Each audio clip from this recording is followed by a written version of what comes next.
Hey guys, this is Tanner from ByteSpeed. I'm joined by Josh Knutson, our Gravity Gaming and Esports Director from ByteSpeed, and Ali Vandermyde from Davenport Community School District, and also the president of the Iowa High School Esports Association. So super excited to talk esports.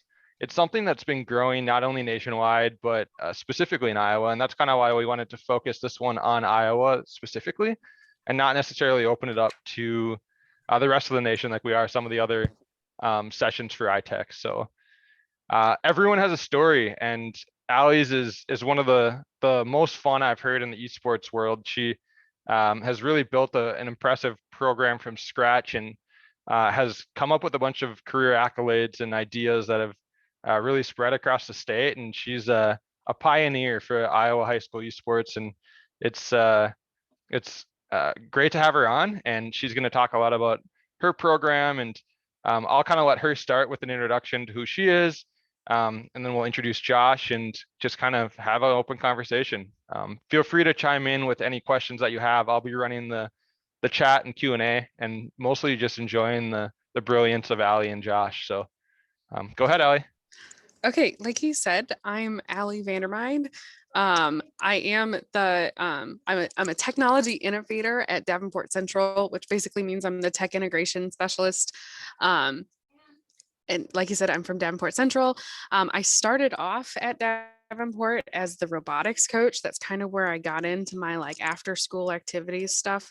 We do FTC here. I'm still a robotics coach. But then I had a student in one of my chemistry classes walk up to me and say, I want to do this League of Legends thing about 4 years ago. And I was like, you want to, huh? In the what? And so he asked me to be the mentor for their HSEL team. And then kind of after that, we started doing some more one-off tournaments. And then we kind of decided that it would be way more fun for Davenport Central to play Davenport West than it would be for us to play some random team from, I'm going to say New Jersey, because that's always my faraway place. And so I started the Iowa High School Esports Association 2 spring breaks ago. Yeah, 2 spring breaks ago at this point, I sent out an email to all of the activity directors in Iowa being like, I want to do this thing. You should join me. And I got some responses back. A planning team was formed, and we had our first season last fall. And now we're in year 2, which is great. We're in spring season year 2. That's us.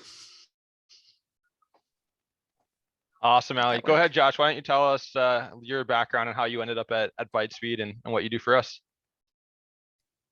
Sure, yeah. So my name is Josh Knutson. I'm the Esports and VR Solutions Director here at ByteSpeed.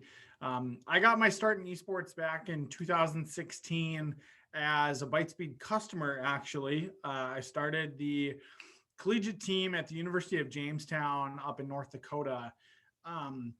We started and ran that program for 3.5 years. We were one of the first 20 college varsity programs to get off the ground, back just kind of when the big boom in collegiate and high school had really taken off. Had bought, gear through ByteSpeed and really loved the relationship and the direction and the vision that ByteSpeed had in helping support schools get off the ground and build out facilities and get the resources they need to be successful long term. And in 2019, I was looking for a change of scenery, and I was able to come in to ByteSpeed and really serve as a resource for the company now, sharing my firsthand knowledge of building out a program and walking other programs through that kind of startup phase and how to be successful long term. Working with high schools and colleges across the board. We've done work in all 50 states, and esports is a large part of the vision of ByteSpeed moving forward. And I'm really just here to help share what I know and figure out answers to problems that you might be running into.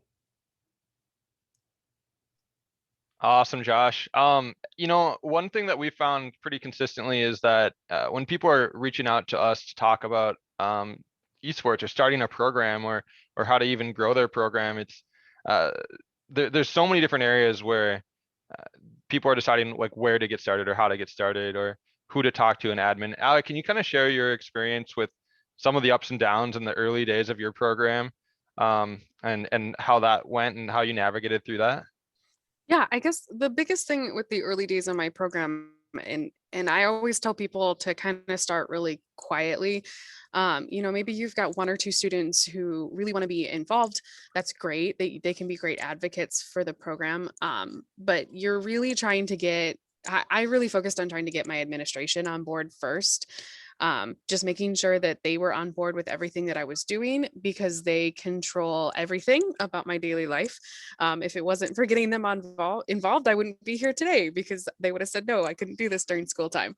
Getting that administration on board and really getting that community support on board as well. One of the biggest things that we hear from member schools is funding, right? Funding is like the bane of everything that happens in the school. And so how do we get things funded? Well, get community support, pull community leaders in and have conversations about the benefits of esports and what positive things it's doing for your students.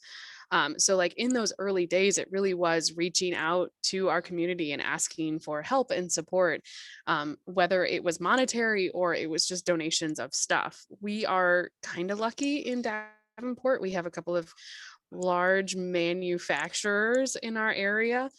So I could kind of shoot off an email and be like, hey, you're doing 3-year cycles with computers. Can I get one of those cycles that you're just going to discard? And that worked really well for our first year in play, was just using recycled stuff that we kind of could upgrade after that. So just reaching out to your community and finding those partners, I think, is the biggest support that I did at the beginning. Josh, you want to kind of go over some of the commonly asked questions that you see, like biggest concerns with getting started, if it's usually an admin type of thing, and just kind of talk about that? Yeah, I think it really depends on who gets tapped on the shoulder to start the program. A lot of the time it is, someone coming from the school who doesn't know anything about esports or, has been told to figure it out, and they're not sure where to start. All of the great things that Ali talked about are really good launching points. Some of the other, hurdles that might be talked about, from a more granular perspective, figuring out how, esports plays in with a network at the school. What are the considerations there? Do we have to worry about, hey, our firewall is super locking down everything at the school. What do we need to do to open up ports to be able to let our kids actually play the games? That's a really specific technical question, but that's something that has to get answered very early on in the process to be able to add, the PC games to your lineup. Funding is always a question or a hurdle that gets brought up early on. And depending on your situation at the school, the answer to that question could look vastly different. Maybe it's getting creative, like Ali said, and finding, donations within the community or, gear that you can repurpose moving forward. Sometimes schools will, write grants and be able to get federal or state funding to help do, larger lab projects that are more curriculum based in kind of the idea and the theme behind them. But all of a sudden, hey, we got all these project lead the way machines or stuff that we're doing Adobe or AutoCAD for, but they've got the graphics cards, they've got the RAM, they have the hardware, check boxes next to them that we can comfortably run esports, and be able to give that solution to our students. So like funding and technology are definitely some of the two biggest ones. Just as a third one, kind of just spouting out, how do I actually do the darn thing? Day to day, what does coaching look like? I have no idea how to play these games. I think what you'll find is that when you're starting, especially in the academic world, the community of schools that are already doing this, like Ali, like the other schools in Iowa that are up and running, like the other schools across the country, high school, college, you name it. I think you'll find that the community is really willing to help out and share their experiences, good and bad, to be able to give new teams some perspective and some ideas on, how to go about those early days within the program. I think everybody wants to really just see the sport move forward and the community grow and the opportunities for the students grow. So it's not like we're hiding the special sauce and nobody's going to tell you the secret ingredients. I think it's kind of that old adage, like if you ask for help, you'll find it. And I think that's definitely something that has helped, especially in the last couple of years, with so many new programs getting started. There's actually some veterans now that we can look to ask, how do you run a film session? How do you do, how do you run practices? How do I scout that team? How do I make my kids better at, X, Y, and Z? There's a lot of those resources that exist now that didn't 5 years ago. And that's a really encouraging thing moving forward. I just want to add, especially since we're talking specifically about esports in Iowa in this, that there is a community. There are a couple of communities within Iowa that you can join kind of as a member of both the Iowa High School Esports Association. We've got, our online Slack where all of our coaches, and we call them designated esports coordinators, but they're like the activity directors for esports, where they gather and can talk and have those kind of conversations. And then there's also, if you use Discord, there's also an Iowa coaches and coordinators Discord where the colleges are in it, as well as the high schools and the younger students. So that's a great community as well, that's local, that understands our laws and our rules, especially in the educational environment, that has those conversations going as well. So we will not let you, we will answer your questions. That's what we're here for, especially as an executive board in esports. We're here to help, because that just like what Josh was saying, we want this to grow. I mean, this is any more programs that we can bring, especially good programs, will definitely bring validity to our own programs. We did get a question in here, actually 2 of them, but first is, we have a group of 7th and 8th grade students researching how to start an esports program. Middle school admin is on board, but high school admin is not. It seems like something pretty common that we've seen across, the country, but any thoughts from either of you two on how to navigate that? Since this is kind of an admin question, Josh, I'll go ahead and take it. Yeah, go for it. So middle school admin is on board. I guess specifically with the high school admin, there's a lot of reasons why the high school admin might not be on board. So directly addressing their concerns is really important. I think for our personal program, one of the reasons why our high school admin was so on board was because, one, during the pandemic especially, esports was like the one thing kids could still do and still be involved with, because they, one, could play from home, and 2, we also we created remote play kits. So we boxed up some of our computers and sent them home with some of our kids, so that way they could keep playing during the pandemic, and that created connection for them. The biggest thing that my principal loves about our program is we're getting students involved who have never been involved in anything else, and creating that positive environment where they can do something for the school and do something positively has probably been the best thing for me to watch. Kind of as a personal anecdote, the first time we did our Smash Brothers tournament, my team was doing really well, and kids who had never known each other were suddenly walking through the hallways being like Blue Devils and giving each other high fives. And that was the best experience ever. So just telling them stories about, really how those kids have done something positive and gotten involved was how I got my admin on board. Now, I do have the advantage of my admin used to be an activities director, so he was huge into activities as it was. So, that was an advantage that I had, but directly addressing concerns is really important. Specifically to the 7th and 8th grade students, if they're looking for how to get involved in esports, New Jersey actually has a league that's specific to middle school students. And so if they want to get involved, it's called Garden State Esports. If you want to have them check it out, they're doing middle school esports pretty well. So if you want to direct your kids that direction, they're really good. And then if you want to get signed up for the Discord and the Slack, if you go to iahsea.org, how to get signed up is on that page. I'll post that link in the chat so you guys can. Oh, there you go. Josh is already ahead of you. Oh, he just did it to panelists.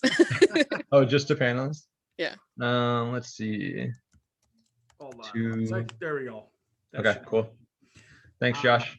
Yeah, and I would just add on to that conversations about addressing those concerns. If you're looking for even more stuff, there's a ton of educational opportunities that you can add on to a high school style program. There's different academic components that go into being able to run an esports team at whatever level. Doesn't matter if it's middle school, high school, or college. There's broadcast elements, there's English and writing, there's social media and video editing and photography, and all these things kind of stack up. And there's some great resources out there on something like the NASEF website. They have actually curriculum that they've developed to kind of go alongside, running out an actual program. And then there's scholarship opportunities at the college level and degree programs that are getting started. So those students that are in middle school that are really interested in esports, you can kind of see a natural path from middle school and 7th and 8th grade all the way up to college and even past that, with different opportunities to keep participating even beyond just their high school. So and it looks like Ali posted the curriculum stuff in the chat, which is awesome and definitely worth checking out. Yeah, and there's also an SEL curriculum, social emotional learning curriculum, that's coming out of the state associations as well pretty soon. So if you're looking for that kind of stuff as well, I know SEL is huge in the state of Iowa right now. And esports is honestly really good for a lot of kids who we struggle to reach as it is. So that curriculum will be coming out soon. It'll be posted in the Iowa High School Esports Slack. So that's the best way I have to get the information out. Thanks, Ali. Hey, let's kind of segue into just where we are with the Iowa High School Esports Association. How many signups or how many schools are involved, what the level of involvement looks like. And then after that, we'll kind of dive into what a typical season or practice might look like. Okay, so we are currently at 34 schools, which is about 10% of the schools in Iowa are signed up for the Esports Association, which we think is pretty cool. We have 3 seasons that mirror the athletic seasons. So they're in fall, winter, and spring. There are different titles in each of the seasons. So for example, if you are looking for the Mario Kart season, we're in it right now. It just started this week. We have several games in each season, but they're all different. We try to mirror athletics kind of as much as we can to give that common language for you to be able to use with your administrators. Because I don't know about you, but my administrators know nothing about esports. I kind of have to bring it to their level whenever I'm talking to them about it. What a typical week looks like is you have an assigned night for a title. So right now we're currently in season, we're in spring season. This is week 1 of spring season. You do not have to participate in every title if you only want to participate in 1 per season, or maybe you only want to do Overwatch. So you're only in the winter season. That's totally fine. You kind of participate at your comfort level. So for example, spring season right now, Rainbow Six Siege happens on Monday nights. And so all varsity matches for Rainbow Six Siege happen at the same night. We release the schedule a month in advance, so that way you can go through it kind of as a coordinator and point out any places where you might have some conflicts with your team and get those matches rescheduled. So that way everybody knows their schedule going into the season. We have found that we have way less forfeits that way, and way less scrambling through the season. Last season, we actually had with the winter season, with November, where pretty much everybody got sent home, we still didn't have any forfeits, which was really awesome. All of the matches got played that were scheduled.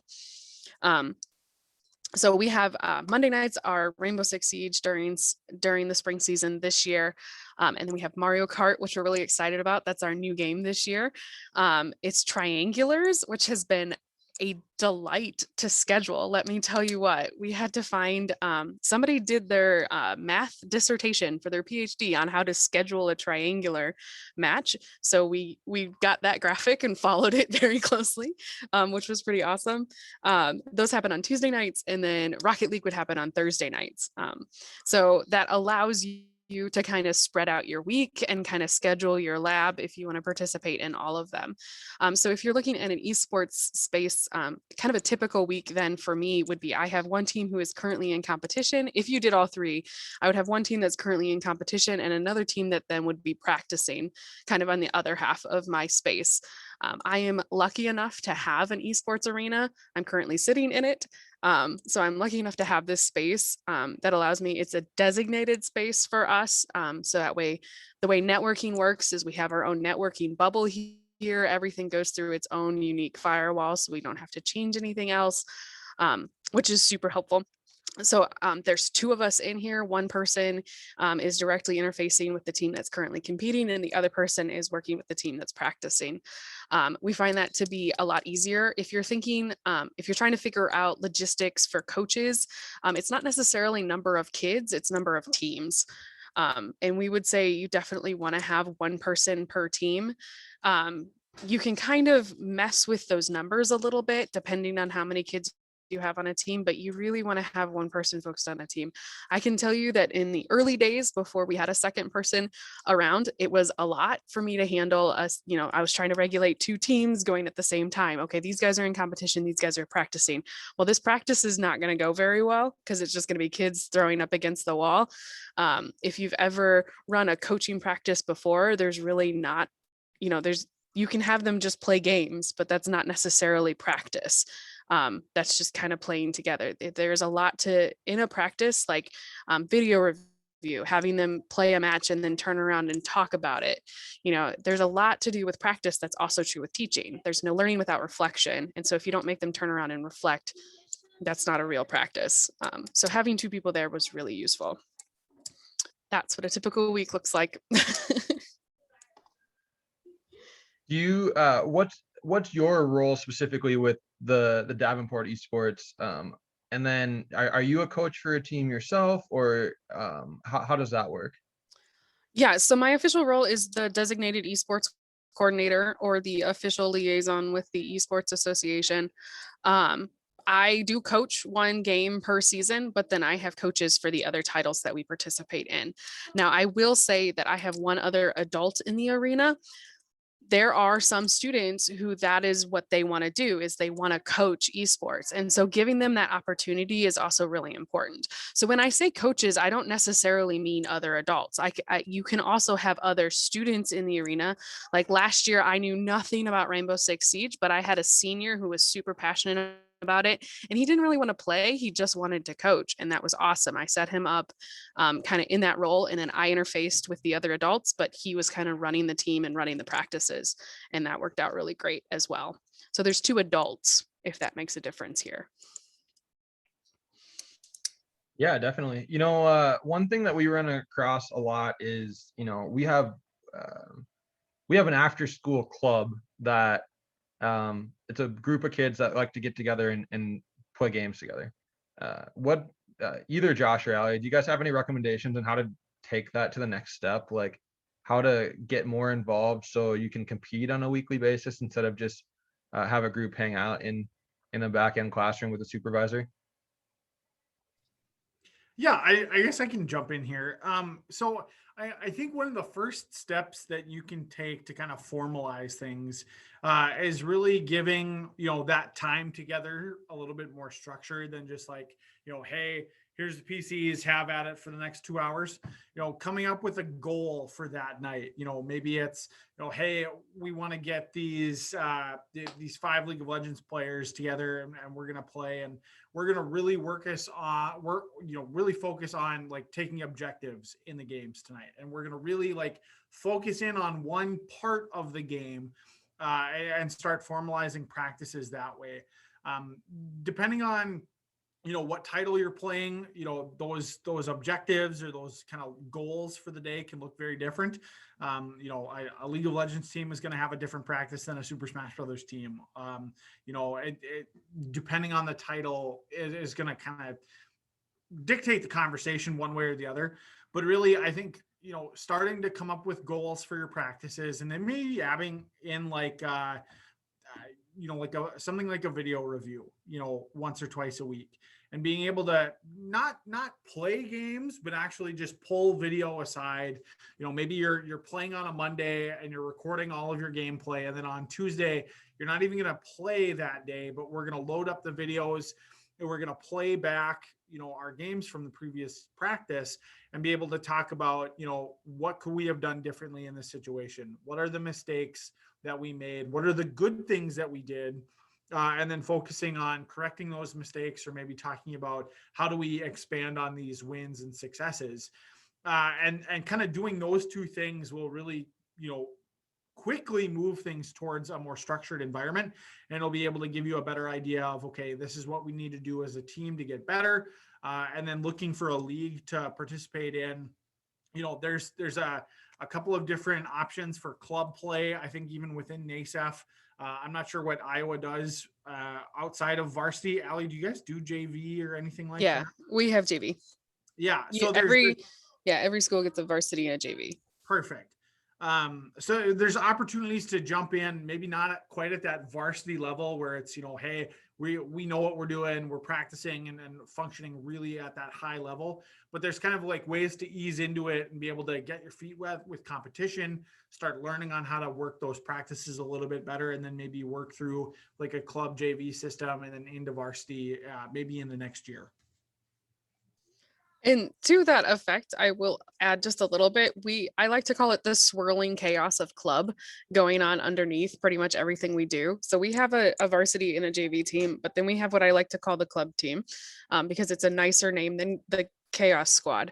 But so you don't have to necessarily give that up either. I would argue that a very robust chaos club is a great way to build your program, and build that up. And it kind of gives every kid a place to go.